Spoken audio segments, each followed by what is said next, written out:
When we talk about climate change, our eyes usually turn to the sky, right?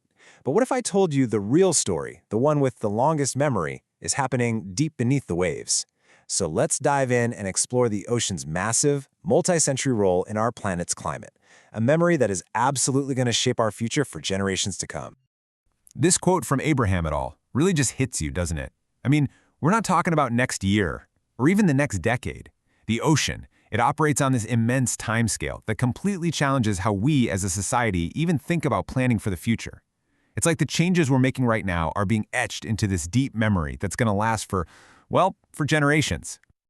Okay, so how does this memory actually work? The best way to think about it is this. The ocean is our planet's gigantic thermal battery. Because of its sheer size and its incredible ability to hold heat, it's basically the single most important part of the whole system that controls Earth's climate. It's our giant regulator. And to really grasp the scale of this, get this. The ocean has soaked up over 90% of all the extra heat trapped by greenhouse gases. That is a staggering number. And why can it do that? Well, it's simple physics, really. Water is about 1,000 times denser than air, and it can hold 4 times as much heat. What that means for us is that it's been buffering the rest of the planet, shielding us from warming that would have been way faster. This image right here shows you exactly what that means. So, on the left, you've got this hypothetical Earth with no ocean. See how it heats up fast, but it also rebalances fast? But then look at the right. That's our world. The ocean is there, and it's absorbing all that extra heat. Now, this does blunt the initial warming at the surface, which is good for us in the short term, but it creates this persistent energy imbalance. Basically, more energy is coming into our planet than is going out. And this isn't just some abstract idea, We can actually measure it. So, between 2005 and 2019, scientists calculated that this energy imbalance was about 0.9 watts for every single square meter of the Earth's surface. Think about that. That's the extra energy the whole climate system is piling up every single day. And where's most of it going? Yep, straight into the ocean.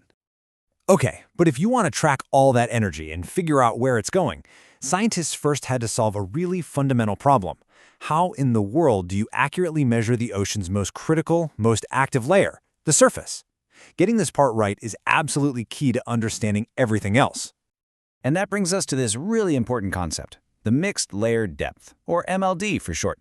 The easiest way to picture it is as the ocean's breathing layer. It's that top section that's always being churned up by wind and waves. This is the zone where the ocean and the atmosphere are constantly interacting, swapping heat, gases, all that stuff. And how deep this layer is? Well, that influences literally everything, from our weather patterns to the health of all the critters living in the sea. So for a long time, actually measuring this layer was super tricky.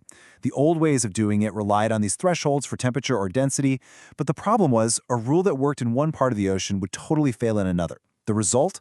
A messy, inconsistent global picture. But just recently, a brand new method came along, based on a core physical principle, energy. And it created a single, consistent standard that works everywhere. Honestly, it's been a total paradigm shift in oceanography. So, how does this newfangled method actually work? Instead of getting bogged down with tricky things like temperature, it identifies the mixed layer depth by finding the precise point where it takes a specific amount of energy to mix the water. Here's a simple way to think about it. Imagine you're stirring a big pot of water. This method finds the exact depth where the water suddenly gets way harder to stir. That's the boundary. And just like that, you have one clear, physically meaningful definition for the entire globe. Game changer. And believe me, making these kinds of calculations requires an absolutely monumental effort. Just look at this map. It shows this incredible global network of instruments that are constantly collecting data from all the world's oceans. Those thousands of little dots you see, those are autonomous Argo floats, and they have been a complete game changer. They've given us a view of the upper ocean we've never had before, and made breakthroughs like this new energy-based measurement even possible. All right, so now that we have this much clearer picture of the ocean's surface, we can zoom back out. Let's look at the profound, long-term consequences of all that energy the ocean is soaking up, because what we're really talking about here is a multi-century commitment. And just to be crystal clear, we're not talking about some abstract, far-off future projections here. This map from the IPCC shows it plain as day. The impacts of our changing climate, all driven by that energy imbalance we talked about, are already happening. We're seeing them in physical systems, in biological systems, and in human communities all over the globe right now. This right here, this is the very core of the ocean's memory. See, the heat that's already been absorbed by the ocean, it doesn't just vanish. It's going to keep mixing down deeper and deeper for centuries. This is what scientists call committed warming. These are changes that are already locked into the system, no matter what we do with our emissions from this day forward. And this timeline? Wow! It really puts the scale of this challenge into stark perspective. You know, we set our policy goals for 2030, maybe 2050 if we're ambitious, but the ocean, it's operating on a completely different schedule.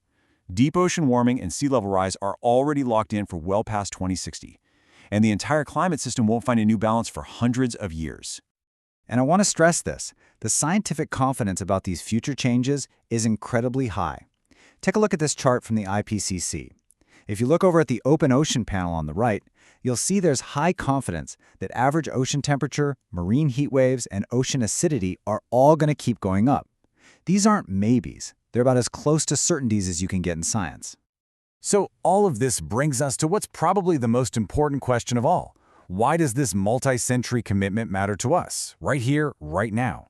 How are we supposed to navigate a future when the consequences of what we do today will be felt for such an incredibly long time? Well, one of the best ways to see why it matters is to connect the physical ocean directly to our human goals. This diagram shows the UN's Sustainable Development Goals. This is basically our global roadmap for a healthy and prosperous future. And yeah, the ocean is obviously central to goals like climate action and life below water. But if you look closely, you'll see its health is tangled up with almost every single one of these goals. Let's just break it down with some concrete examples. Okay, sea levels rise. That means salt water can creep into coastal farmland and contaminate our fresh water. Boom, there's a threat to our food and water security. The ocean gets warmer. That fuels more intense storms, which puts our coastal cities and infrastructure directly at risk. And of course, the very chemistry of the water is changing, which threatens marine life from the absolute bottom of the food web all the way to the top. And if all that wasn't enough, on top of these more predictable changes, we also have to start thinking about tipping points. These are those high-impact, low-probability events you hear about. Things like a sudden, abrupt slowdown of a major ocean current. If something like that were to happen, it could trigger these massive, cascading consequences for the entire climate system. A real wild card. So when you step back and look at the big picture, the ocean has been our planet's greatest shock absorber. It has buffered us. But its long, long memory means that the choices we make today are going to echo for centuries. And that really leaves us with a fundamental question, doesn't it? Are we planning for a future that's measured in decades, or are we ready to start planning for a future that's measured in centuries?